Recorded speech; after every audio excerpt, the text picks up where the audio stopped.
SMT3 Nocturne, Persona 2 and 3, Digital Devil Saga, Soul Hackers. These are some of the most highly rated and beloved titles that Atlus has ever created, all released within 10 years. Regardless of how you feel about these games individually, there is one thing about them that is undeniable. The soundtracks, despite being 2 decades old, are some of the most iconic work that Atlus has ever produced, and some of the best VGM that exists, period. For those unfamiliar with my channel, this is a continuation of a video covering the early history of music in the Megami Tensei series. Rest assured, this script was written with that in mind, so it will be watchable for those who haven't seen it. That being said, my goal with this series is to inform people about some of the most underrated individuals in the industry. I recommend watching said video for those interested in learning more about them. For the sake of time and my sanity, I won't be covering literally every single Atlus game released in this span, for now at least. Regrettably, Hiroyuki Yanada's work in Jack Bros and Last Bible, despite being very good, won't make an appearance. However, if this series does well enough, I'll consider making a bonus video where I'll cover the previously mentioned soundtracks, as well as non-Megaten games like Maken X, Trauma Center, etc. Not that many would assume this, but just to be clear, this is strictly talking about the music. No spoilers here aside from incredibly out of context song titles. There will be some songs that are from later stages of the game, but I'll refrain from showing stuff like credits and final boss battle themes. With that being said, let's dive right into the golden age of Atlus's discography.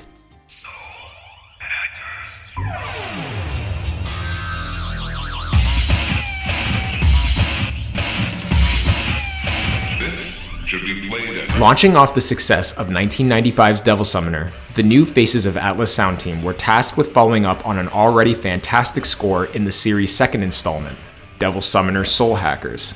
The original Devil Summoner was composed by longtime series vet Tsukasa Masuko, with the assistance of new hire Toshiko Tasaki. Soul Hackers would be home to Masuko's final compositions with Atlus, but the project was primarily starred by staffers who worked on Ibon Roku Persona. The most accomplished 2 of the bunch were the ones responsible for crafting the sound of Soul Hackers, that being the previously mentioned Tasaki and the future face of the team, Shoji Meguro. Soul Hackers was released in 1997, and is known for inventing the entire cyberpunk genre. Jokes aside, the incredibly potent aesthetic that the game presents is largely attributed to Kazuma Kaneko's artistic vision and the other sound team members. This is still a Devil Summoner game, and Soul Hackers' score retains many of the qualities that the original had. That, alongside Shoji Meguro's addition to the already dynamic duo of Masuko and Tasaki, created an unforgettable musical experience that still holds up today.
As I mentioned, this would be the last Atlus project for Tsukasa Masuko, a man who anyone who watched my previous Sound Team video will know.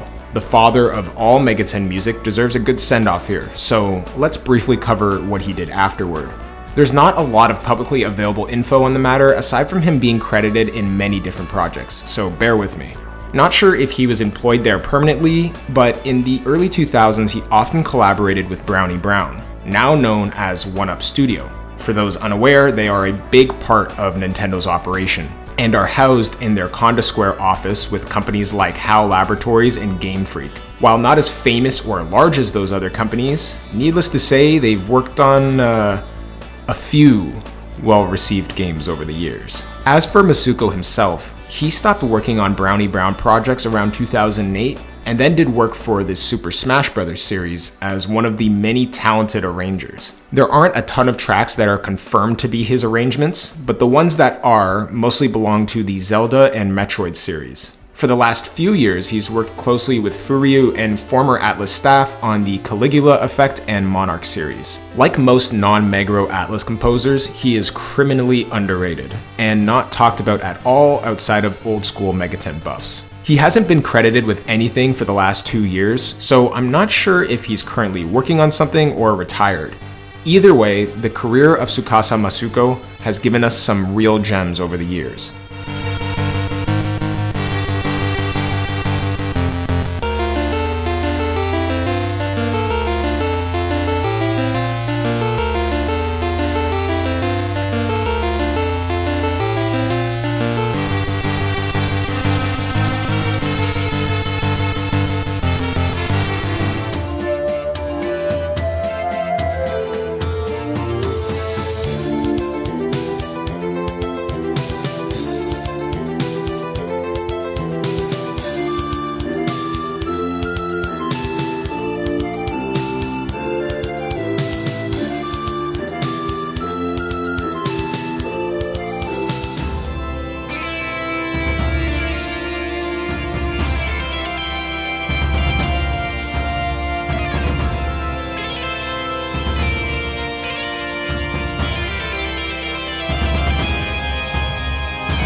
Not that Atlus didn't make good games before this, but I feel like the dawn of the new millennium is really when the company established itself as truly special and multifaceted. To me, no project encapsulates that sentiment quite like the Persona 2 duology. One would assume that Shoji Meguro would lead this project, or at least be involved after his work on Ibunroku Persona, but no.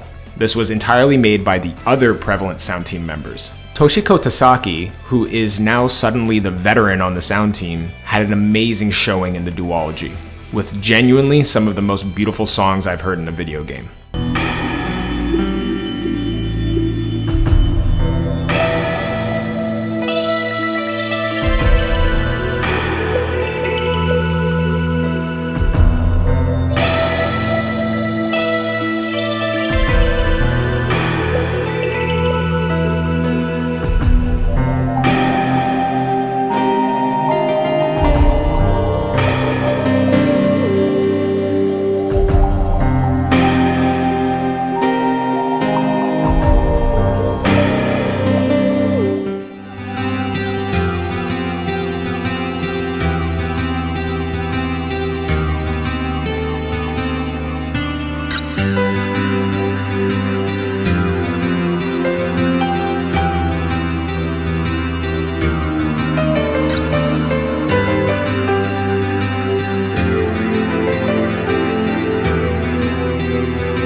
Alongside Tasaki was one of the composers I talked about in my previous video, that being Kenichi Tsuchiya. He is still with Atlus to this day, and of course, criminally underrated. He is responsible for what are probably the 3 most relevant songs from the game: the battle theme, Knights of the Holy Lance, and the original composition of Maya's theme. Atlus, I'm begging you, please let this man cook more often.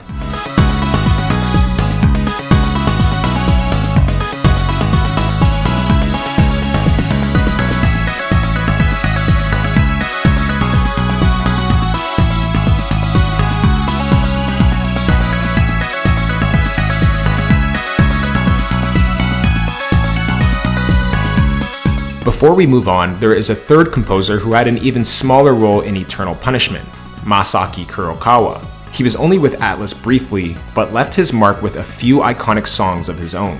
Nowadays, he's an associate professor for sound design in Japan.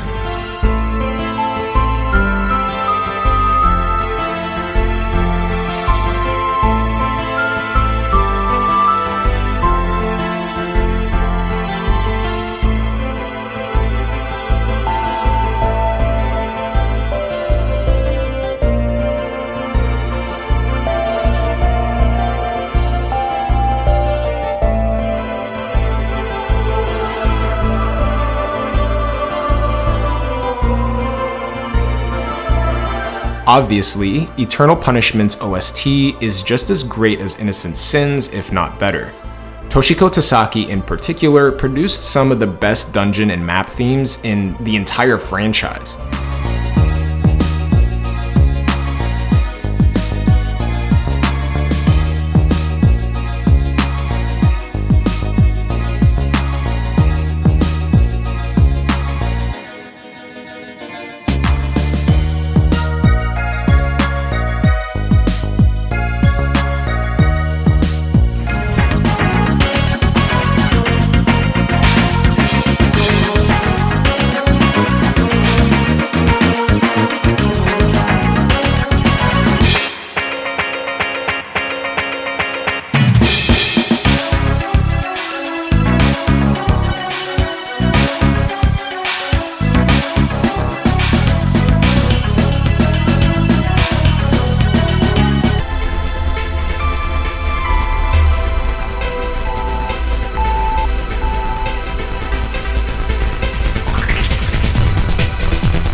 There's really not much to highlight with Eternal Punishment here, aside from the fact that Tasaki alongside Tsuchiya continued to add to the ridiculously deep and varied sound of Persona 2's world. I will reiterate this again.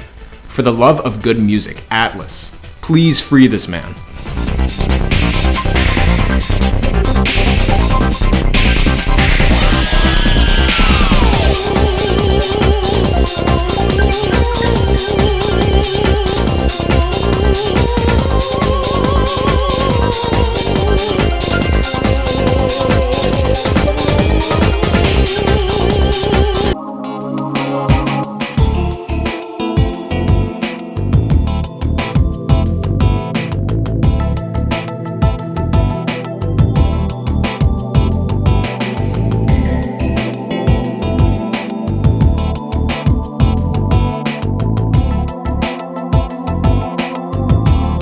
So, no disrespect to SMT9, Devil Children, and Demi Kids, but we're gonna skip those for now.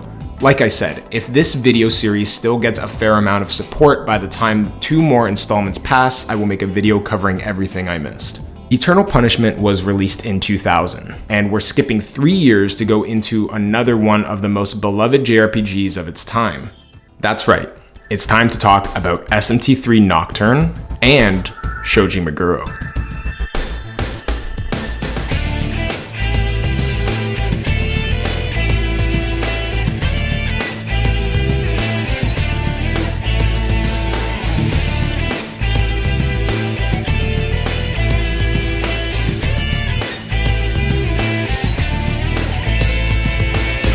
So let's finally talk about the man himself. Even though this series is primarily about giving these other composers their flowers, it would be not proper at all to avoid highlighting Meguro's work. For many people, Shoji is the first human face you think of when Atlus is even mentioned. Rightly so, the man is single-handedly responsible for some of the most popular songs to come out of the company.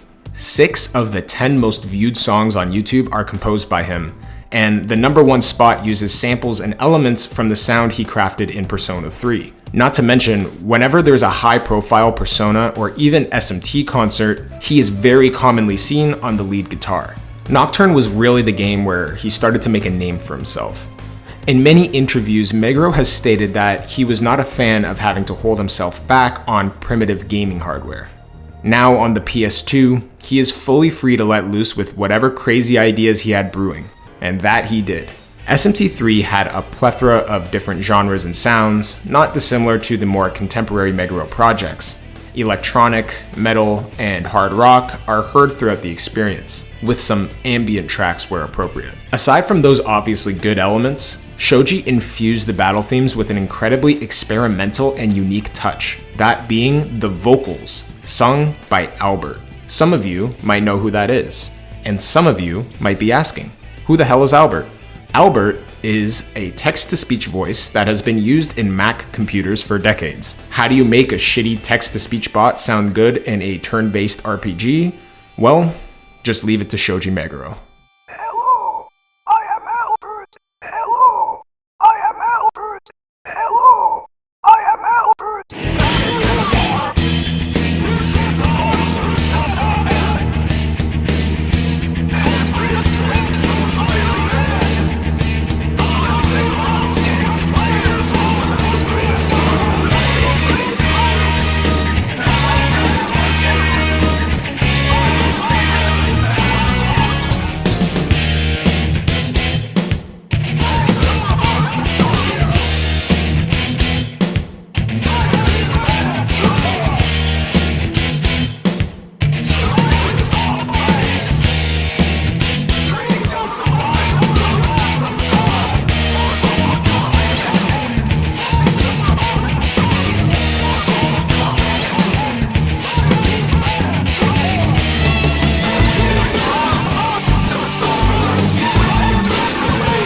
In a Reddit Q&A, Meguro referred to the score as his personal favorite in his discography. Of course, given the score's size alongside the many subsequent versions of SMT3, Meguro had some support on the project. The Persona 2 crew added 2 very well-known battle themes of their own. Unfortunately, this would be the last song Tasaki ever made for an Atlus title, as she is not credited with any future project. Tsuchiya, as I mentioned earlier, is still a member of the team, but is used as a composer and arranger sparingly.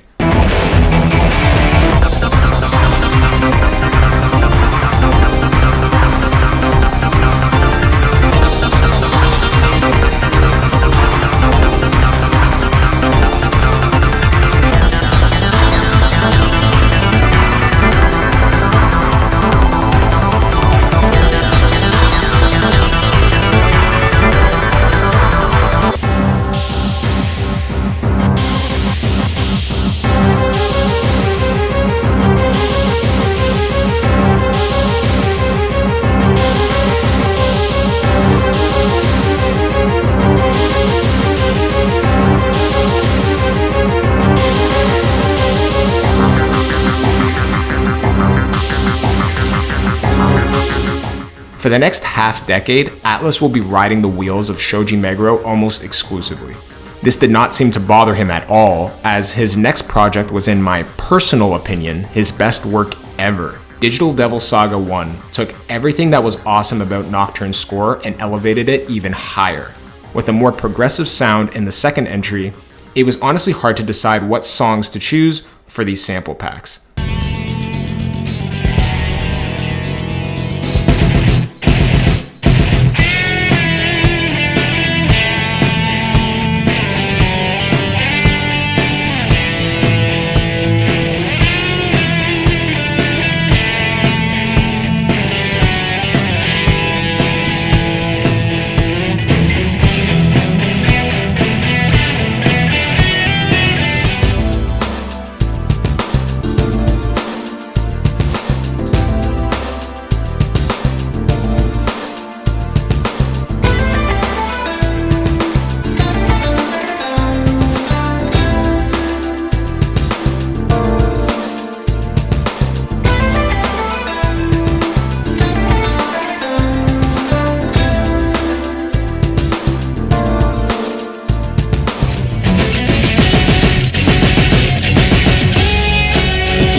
Moving on, the discussion around the Raidou Kuzunoa games has increased in volume lately due to the annual Atlus oopsie of leaking what looks to be either a port or remake of the original game. As it pertains to this video and Shoji Meguro, the Raidou games are where he found what seems to be his favorite instrument aside from the guitar, those iconic trumpets.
Well, I wonder what the last game is before I end off this episode. Oh, would you look at that? Persona 3! What a coincidence. I guess fate won't let me not glaze this game for the third straight video. As most people know, Persona 3 was the start of modern Persona.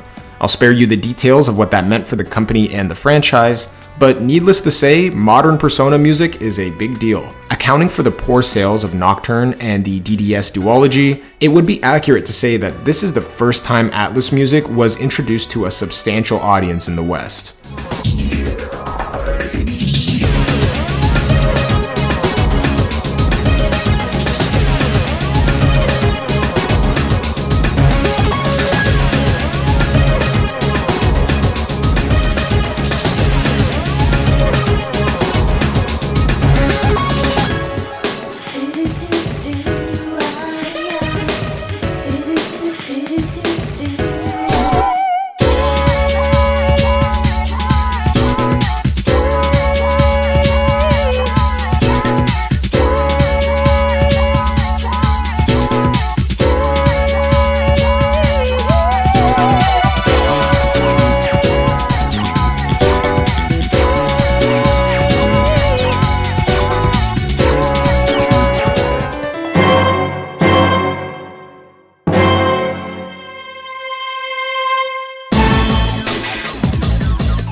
This score produced something incredibly pivotal to the virality of Atlus music in the coming years. Vocals. That being real vocals, not vocals like TTS Albert or publicly available sample packs, although they are used in Persona 3.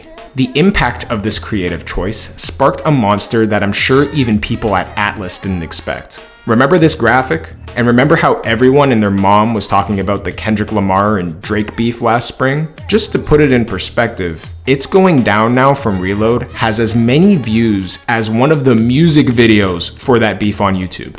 If you showed this to a Megaten fan in 2013, they would probably shit themselves. I have a friend who hasn't touched a video game in his life. He sent me a sports highlight on Instagram, and guess what song was playing in the background? Normal people are listening to Atlus music. I don't think it's a stretch at all to say that modern Persona music has given Atlus a platform that would not exist otherwise. I know I called this the golden age of Atlus music, but being completely real with you all, it actually might not be. Next episode, I'll be going into the rise of Atlus music in terms of popularity, as well as introducing the new era of Atlus sound team members. If you don't want to miss it, do yourself a favor and subscribe. Until next time.